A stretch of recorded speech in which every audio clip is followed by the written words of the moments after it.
you'll know that I'm going to have to take this opportunity to talk about the South West at some point, because I haven't said the word Plymouth yet, and so it's time to.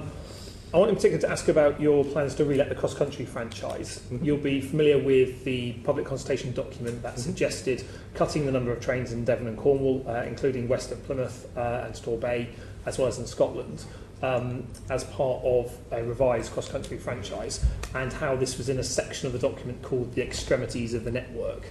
Are you aware just how insulting it was to people in the South West to be called an extremity at the same time as having a proposal to see their trains cut? Well, so I went down there recently. Of course, it's now the start of the network, given the investment in the new depot at Penzance. And of course, the document also offers the option of more trains rather than fewer, so it's consulting on a variety of different options. I have absolutely no intention of reducing trains to the South West, and indeed under this government we are now going to see far more services running from Plymouth to the west down to Penzance. I went on one of the refurbished trains recently, and of course the Intercity Express trains are now arriving down there, and will be going in and out of Penzance station that has got big investment with the new depot and the new signalling system up there that's making more capacity possible. So I'm very glad that we are expanding services down there. Well, I'm very glad we're getting more GWR services that go from Penzance through to London, but the cross-country service goes from the South West to the Midlands and the North and to Scotland.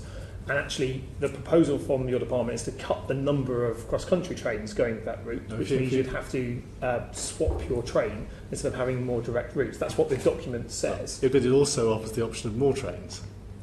And so you're quite comfortable with the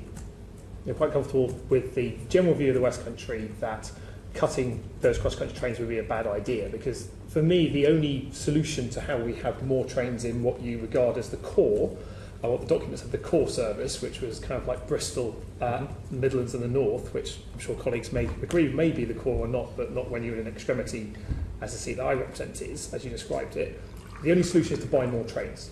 Because if we have more trains, we'll have more seats, which means you can have a greater number of, greater range of fares, and importantly, you'll have trains that will be able to go through Dawlish when the weather's bad, because the current fleet of cross-country voyagers can't do that. Is buying more trains, it's not in your consultation document, is that an option that you are looking at in relation to I have, first of all, absolutely no intention of reducing services to the South West. And I think even without the Dawlish question, which is a very real one, the level of overcrowding on parts of the cross-country network means that I think the new franchise has to have more or longer trains.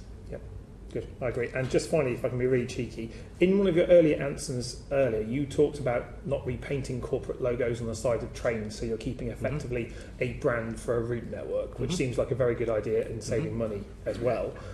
Does this mean that your proposal is not, as on the GWR franchise, is not looking at splitting the GWR franchise from the West Country and the Welsh routes as is currently being consulted on?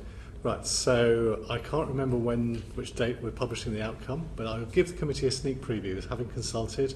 The general view is we shouldn't, and therefore we won't. Brilliant. It was a genuine open question. Some people suggested it might be a good idea to give the South West its own franchise. General consensus is not, so we're not going to be. I think it's unusual that I say thank you to you for the decision, but that I think is a good decision that your department has taken, so thank you for that. Okay, good.